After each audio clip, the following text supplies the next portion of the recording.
Pues muchas gracias a todas y a todos. ¿Qué puede aportar la ciencia a la moda? Seguro que muchas cosas. Yo me voy a mantener un poco al margen de los aspectos más tecnológicos. Solo dejo un mensaje que me gusta provocar, pero dejo el mensaje y me voy. El mensaje es, ojo con el tecnooptimismo. El tecnooptimismo es aquella versión en la que se piensa que la tecnología nos salvará de todo, ¿no? Y no hay que hacer demasiado bien las cosas, que ya vendrá algún descubrimiento tecnológico que lo resolverá todo, nuestra huella ambiental, hasta los problemas de pareja.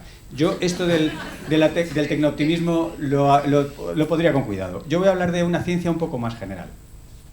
En ciencia, como en tantas otras cosas de la vida, hacerse las preguntas apropiadas ya tiene resuelta la mitad del problema. Esto lo decía Sherlock Holmes, también en Guillermo de Baskerville en El nombre de la rosa, y en general hacerse buenas preguntas es cómo funciona la ciencia y es una de las herencias que podemos dar los científicos a la sociedad en general, ¿no? El pensamiento crítico básicamente parte de buenas preguntas. Yo hoy voy a abordar dos preguntas.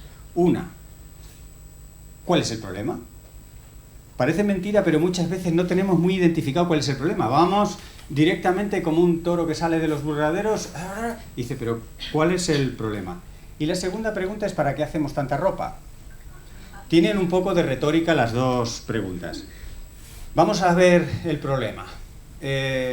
Un trabajo, el Hacham y colaboradores, en pleno confinamiento hacen un cálculo y llegan a la cuantificación de que en la biosfera no predomina la vida. A lo mejor deberíamos cambiarle el nombre. La biosfera, sabéis que es esa capa finita de vida que rodea el planeta, en la cual está el ser humano. Bueno, pues ellos cuantificaron la biomasa y la antropomasa, es decir, la masa generada por cemento, plástico, vidrio, ladrillos, etcétera, etcétera, todo lo generado por el ser humano. Y esa es la curva exponencial, la que crece y cruza, si os fijáis, en torno al año 2020, con un error de 6 años, esa antropomasa a la biomasa. Es decir, hemos logrado generar más cosas en peso, en masa, que lo que son todos los seres vivos del planeta y toda la biomasa. Para hacernos otra idea de la cantidad de cosas que hacemos, la tecnosfera, que es estas cosas que a veces nos irritan de nuestros hijos, pero que también nosotros tenemos un montón de afición, si la distribuimos uniformemente por toda la superficie de la Tierra, esta tecnosfera ocupa 50 kilos por metro cuadrado. En un metro cuadrado tenemos 50 kilos de tecnosfera, porque esos 30 trillones de toneladas es una cantidad astronómica que difícilmente sabríamos lo que significa. Es decir, hemos generado un montón de cacharritos que todos distribuidos uniformemente, fijaros lo que representan.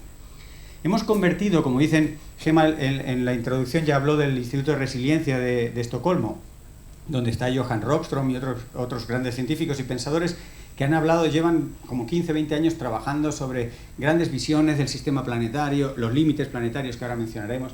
Bueno, pues Nyström, muchos Stroms de estos de Noruega, pues concluyen, debaten y sacan a veces artículos muy interesantes que se pueden resumir como, por ejemplo, en este caso, el haber convertido un planeta vivo en un sistema masivo de producción global.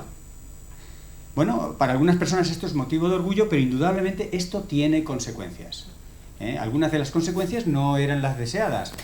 Uno de los problemas, y por eso vamos ya enfocando el problema, ¿cuál es el problema? Pues uno de los problemas de haber convertido el sistema vivo en un sistema de producción global es que estamos rebasando los límites planetarios. Como ya también introdujo Gemma, es algo que nos compete a nosotros, porque un límite planetario en realidad es una condición física, química y biológica que hace falta que se cumpla para que nosotros estemos dentro. No es para salvar el planeta o por el lince o el urogallo, es nosotros. Bien, así estaban los límites planetarios hace unos 15 años, 14, 15 años. Este es un mapita donde de forma gráfica, pero detrás hay muchos artículos con datos numéricos, se ponían lo que en aquel entonces eran 9 parámetros, 9 variables, 9 cosas que nos debían preocupar, y en rojo los que habían transgredido los niveles de seguridad, en verde los que todavía estaban en niveles de seguridad, y aquí veis que en aquel entonces el cambio climático, la pérdida de diversidad, de biodiversidad, de especies, y la contaminación por nitrógeno eran los 3 en rojo más preocupantes. Y anoche en televisión y en radio estábamos comentando un artículo que acaba de salir del mismo equipo Esto acaba de publicarse en la revista Nature, que quizá os suene, es una de las 2 o 3 revistas con más impacto, donde la ciencia resume y pone algunas de las cuestiones de más actualidad. Y esto es como están hoy. Lo han resumido en 8, han quitado algunos, han reestructurado algunos, por ejemplo el del agujero de ozono, que ahora pues ya no es tan problemático. Los límites ahora los mencionaremos, pero los puntitos esos que representan un pequeño planeta nos hablan de que estamos por fuera de los límites de seguridad. En este artículo además se hace énfasis en una cosa que se ha ido diciendo y que está en la base de los Objetivos de Desarrollo Sostenible, que es aspectos sociales, la justicia. Y no solo la justicia desde el punto de vista ético, sino también desde el punto de vista funcional. Una sociedad desigual, injusta, funciona peor en muchos aspectos. Consume mucha más energía, por ejemplo. No solo es una cuestión moral que nos dé pena de que haya personas que están peor que nosotros, es que el que haya personas que estén peor que nosotros, que es la mayoría, nosotros representamos, los que estamos aquí, estamos en el 10% de las personas más ricas del mundo, ¿no? Pues bueno, ese otro 90%, el que a ellos les vaya mal, repercute en la funcionalidad de todo el planeta. Y esto se ve con el círculo interior, que son esas condiciones éticas y de seguridad, digamos, social, que no deberíamos transgredir hacia adentro, son los mínimos que debemos tener para funcionar. Y esas pelotitas, este artículo tiene su tela, y estos gráficos, cuando uno los quiere entender, pues se tira media hora, es como un pequeño sudoku. Tenemos el límite inferior, que tiene que ver con justicia y cuestiones sociales, y tenemos los límites exteriores, que son los límites más físicos, biológicos y químicos, que tradicionalmente era lo que se entendía por límites planetarios.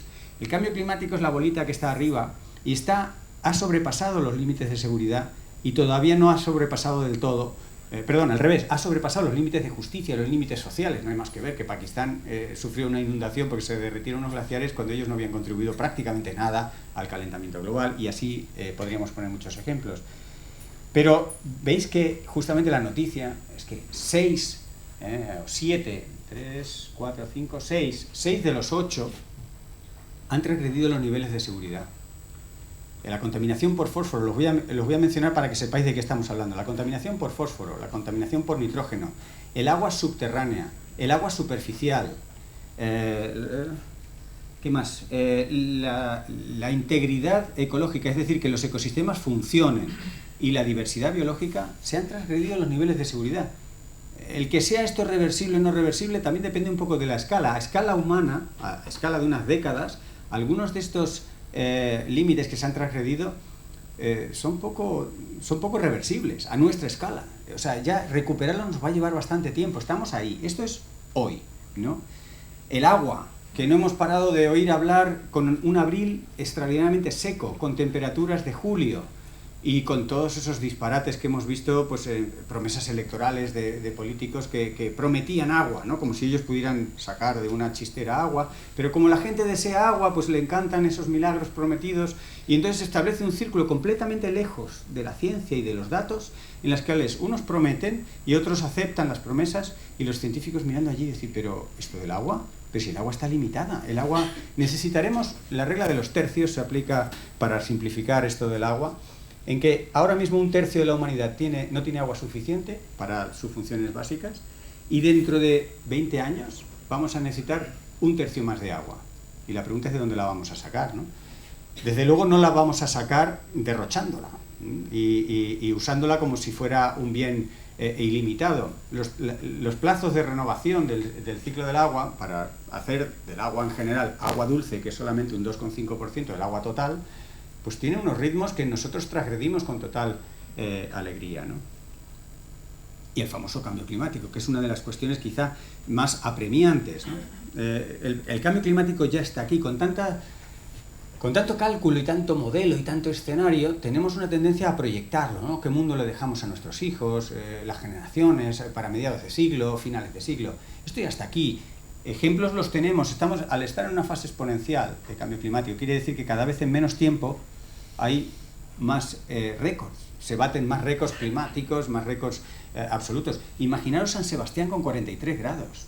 No solo fue un récord, sino es que encima las condiciones de humedad de San Sebastián hacen que esa temperatura sea mucho más difícil de tolerar que los 47 grados de Montoro en Córdoba, que sigue siendo el récord nacional. Estamos batiendo récords por todos los lados. La ola de calor, que normalmente dura 9 días, el año pasado duró 46. Y este año ya vamos bien, porque hemos tenido el primer incendio grande en Castellón, que es el más temprano nunca registrado en la historia de España, en el mes de marzo. El cambio climático está aquí y el cambio climático toca muchísimos aspectos, prácticamente todos los aspectos. Es muy cortita la lista de lo que no afectaría al cambio climático. Por supuesto al agua, y lo hemos visto de forma directa, lo hemos visto a través de nuestra sobreexplotación del recurso hídrico, los alimentos, que están muy en dependencia de las condiciones climáticas, la energía, que es causa y consecuencia de las alteraciones en el clima, la moda, la sanidad, el transporte. La lista sería muy larga, prácticamente todo está afectado. Y una de las cosas que quizá más nos pueda preocupar de forma muy transversal, independientemente de cuál es tu sector de actividad y cuál es tu nivel cultural o económico, es la salud. A todos nos preocupa la salud, y la salud se ve afectada por el cambio climático en muchísimos aspectos. Indudablemente los eventos extremos causan fallecimientos, causan impactos directos en la salud, pero hay un montón de otros aspectos, véase enfermedades infecciosas de origen tropical que el calentamiento expande a través de los vectores, véase problemas o interacciones con la contaminación, con la disponibilidad de un agua de suficiente calidad, de alimentos, las famosas migraciones. Más de la mitad de las migraciones humanas actualmente se hacen impulsadas por el cambio climático. Así que si hacemos una comparación con algo que nos preocupa, que estamos todos los días mirando, ¿no?, sin entender, porque esta es una de las características del siglo XXI. Estamos tan saturados de información que nos pasamos todo el día siguiendo la información sin entenderla. Porque para entender la información hay que echar un rato al hecho de entender. Ni los periodistas la entienden, ni los que los leemos la entendemos, porque vamos a matacaballo con un montón de información. Bueno, Ucrania, conflictos. Nuestro cerebro de primate está perfectamente diseñado para temer la muerte violenta, porque era, digamos, nuestro entorno biológico, y ahí seguimos. Nos han adelantado por la derecha y por la izquierda desarrollos tecnológicos y culturales, pero nuestro cerebro sigue siendo muy aprensivo a la muerte violenta. ¿Vale? Construyamos a partir de ahí. Guerras y conflictos, los tenéis aquí mapeados. Está, por supuesto, Ucrania. Sumando todos los muertos que generan los conflictos armados, directamente 125.000 personas al año. Muertes tremendas, terribles, horribles, que se van narrando en la prensa una a una. A esto hay que sumarle 100.000 bebés, que también mueren, y unos 200 o como mucho 300.000 civiles que mueren indirectamente por todos estos conflictos. Aproximadamente estaríamos hablando de 500.000 de personas que mueren por conflictos en todo el mundo. Quedaros con ese dato, porque el cambio climático, sin saberse exactamente las cifras, pero aproximadamente calculando todas las incidencias en la salud y en el bienestar humano, está causando decenas de millones de muertos cada año. Del orden de 100 veces más que todos los conflictos bélicos sumados. Dedicamos el 6% del Producto Interior Bruto global a la violencia y a los conflictos armados, y solo el 2% al cambio climático, que causa 100 veces más de muertos. Estamos poniendo dinero para defendernos de lo que no nos mata. Nos mata 100 veces menos. Es decir, nuestro cerebro de primate se ha quedado muy retrasado a la hora de interpretar el riesgo real. Para ponerlo en otro término bélico, el cambio climático mata cada 10 años lo que mató la Segunda Guerra Mundial a lo largo de todo el conflicto. O sea, mirar las dimensiones de lo que estamos hablando, ¿no? Y los científicos periódicamente hacemos una síntesis del conocimiento. Sabéis, el panel intergubernamental de cambio climático, el IPCC, y el año pasado terminó la última parte, el 6º gran informe. Son miles de páginas de documentación y de información científica, y este año, hace poco, en el mes de abril, sacaron una síntesis un poco también para ayudar a digerir toda esa información. No os voy a contar este informe, pero yo lo resumo como: la ventana se cierra. La ventana se cierra podría ser un típico caso de medio vaso lleno, medio vaso vacío. Quiere decir que la ventana todavía está abierta, pero la ventana se está cerrando. Uno puede poner más énfasis en una parte o en la otra. ¿Por qué nos preocupa tanto el cambio climático? Aparte de por el calentamiento directo de la atmósfera y estos efectos, es porque se están disparando una serie de procesos en cascada, que la ciencia va entendiendo parcialmente, pero son los que le dan esa dinámica exponencial en la que todo cada vez va más rápido. Entiendo que está en la parte un poco agónica, luego vendrá una parte un poco más relajada de la charla. Estamos en la parte exponencial, en la parte de ¡oh cielos, qué horror! Y encima, ahora hablaros de los puntos de inflexión. Estos 9 de los 15 puntos de inflexión son situaciones en el sistema climático que, una vez que las disparan, o se alcanzan esos valores, las cosas van a peor. Peor lleva a peor, más lleva a más, y por supuesto está bosque amazónico, están los arrecifes de coral, está la circulación termoalina en el Atlántico Norte, sobre todo, el permafrost, la pesadilla de muchos, ¿no? Que en el Ártico ya se están por calentamiento de 3 y pico grados, ¿no? Sobre la era preindustrial.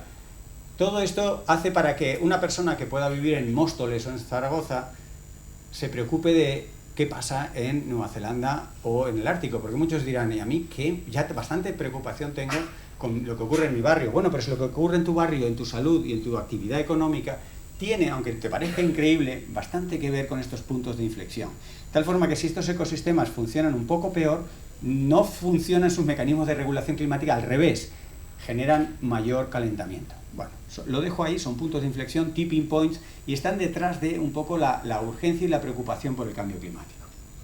Estamos rodeados de crisis económicas, las recesiones van cada vez... Uy, me dicen que 5 minutos. No, esto va a ser todo un desafío. Tengo algunos atajos.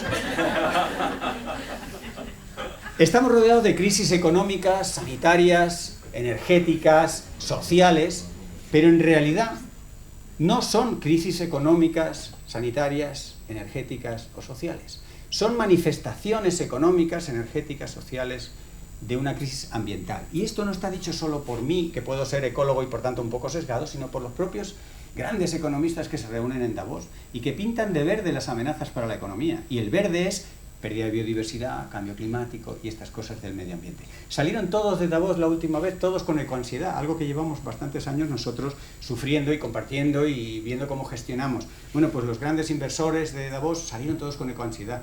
Es el cambio climático, te lo estábamos diciendo. Tan mal está el medio ambiente que el año pasado las Naciones Unidas crearon un nuevo derecho humano universal, el derecho humano a un medio ambiente limpio y saludable. Este medio ambiente que requiere esa atención, bueno, es cuestión de todos de utilizar los derechos. Los derechos humanos en sí mismos, solos por ellos, no sirven para nada. Son una referencia, son una herramienta. Bien, la segunda pregunta. Hasta aquí, ¿cuál es el problema, no? La segunda es, ¿para qué hacemos tanta ropa?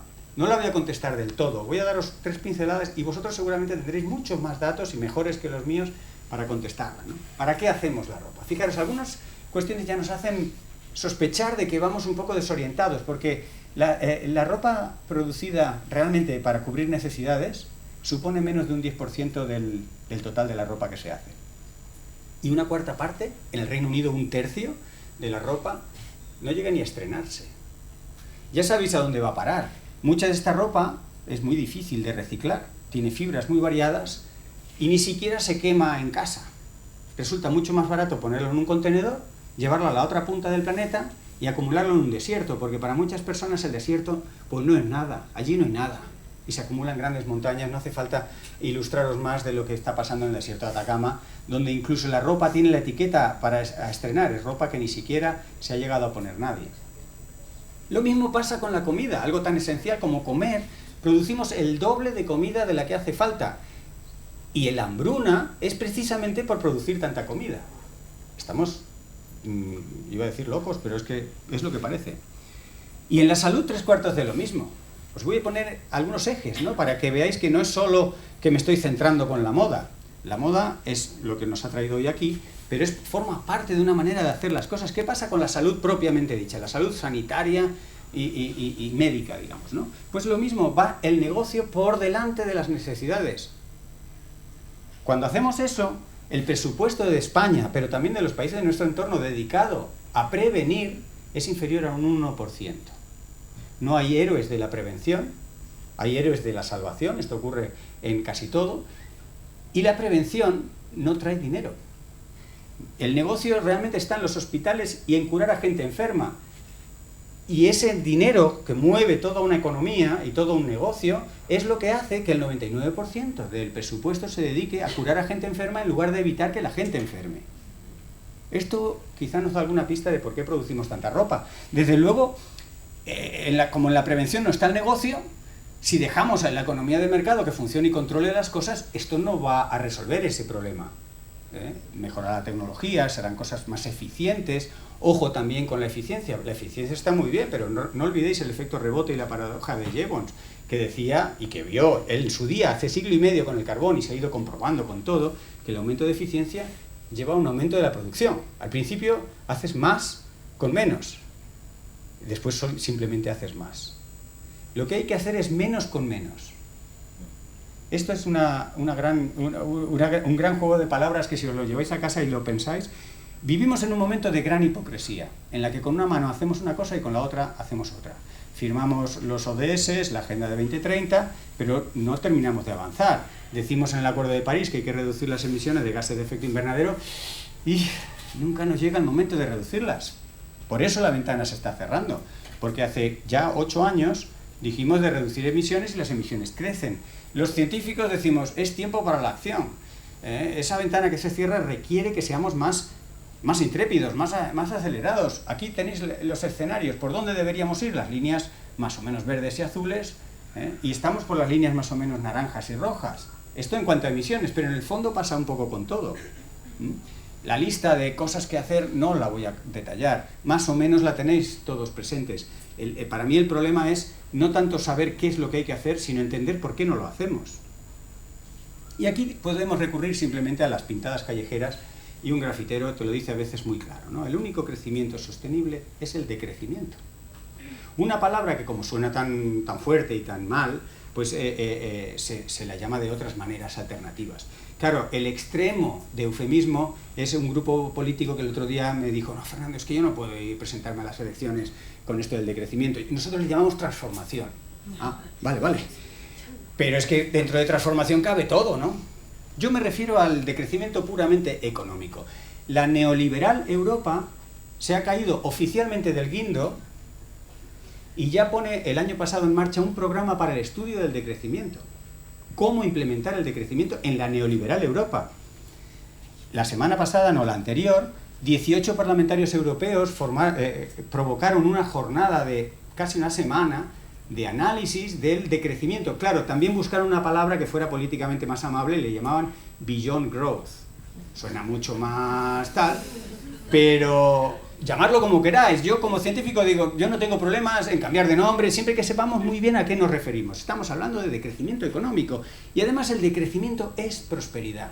Esto lo hemos desarrollado ya más de una vez, explicando por qué. Jason Hickel y otros tantos economistas que llevan 20, 30 años explicando que es que decrecer nos hace prósperos, nos hace felices. Fijaros, en el tercio de la humanidad que vive en el norte global, se cumple también la regla del tercio, de los tercios. Los afortunados que vivimos en el norte global, que tenemos esa riqueza y esas capacidades de utilizar pues, infraestructura y vivir relativamente cómodos, un tercio de nosotros no está feliz. Los trastornos mentales, en un grado más grave o más leve, nos afectan a un tercio de los que tenemos la suerte de estar en el norte global. Sin embargo, el decrecimiento lo que hace es... Ya me dicen que tengo que terminar. Estoy terminando, aunque no lo parezca. El decrecimiento es precisamente una manera de rescatar tiempo para uno y no producir ni tanta ropa ni producir tantas cosas que en el fondo no hacen falta. El decrecimiento de los países ricos es viable y trae prosperidad y hay toda una analítica al respecto. Los científicos del cambio climático también ya dicen explícitamente, hace 30 años nos daba pudor hablar de socioeconomía y te quedabas un poco en los datos del puro cambio climático ahora ya dices, a ver, hay que dar un paso más allá y ya se dice tranquilamente y explícitamente el decrecimiento como una salida. Fijaros, la slow fashion, por ejemplo, puede ser una inspiración en el sentido de que hay que enfriar la producción de ropa, no solo el consumo. Tiene que ser un círculo en el que se produzca menos, se consuma menos y se entienda eso no como un sacrificio o un fracaso, sino como una maduración de un sector, en este caso de actividad económica, y en general como una maduración de la sociedad. Claro que hay razones para el optimismo y la mayoría de ellas tienen que ver con la gente. La sensatez viene de abajo arriba. Los políticos están atrapados por sus plazos tan cortos de toma de decisiones y cuando se hace una encuesta a la ciudadanía, sin que hayan estudiado Jason Hickel ni me hayan escuchado hablar, el 67% de los franceses apoyaban el decrecimiento. Y esto se lo tuvo que comer la patronal, que fue la que hizo la encuesta. Bueno, cosas del sector privado.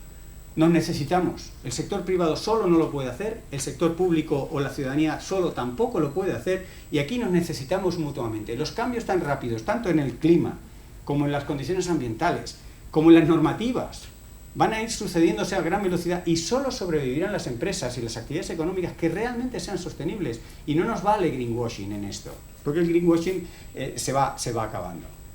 Última tanda de palabras y frases un poco concluyentes. La solución no será demográfica. Siendo menos, se notan menos los errores, pero es lento la demografía y no va a llegar a tiempo, por mucho que hagamos familias de un solo hijo y regulemos como podamos, que va a ser siempre muy problemático y conflictivo.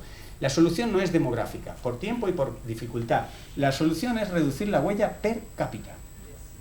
La ciencia pone números, ayuda, pero hay que dejarse ayudar. Muchas veces estamos los científicos en la modalidad florero.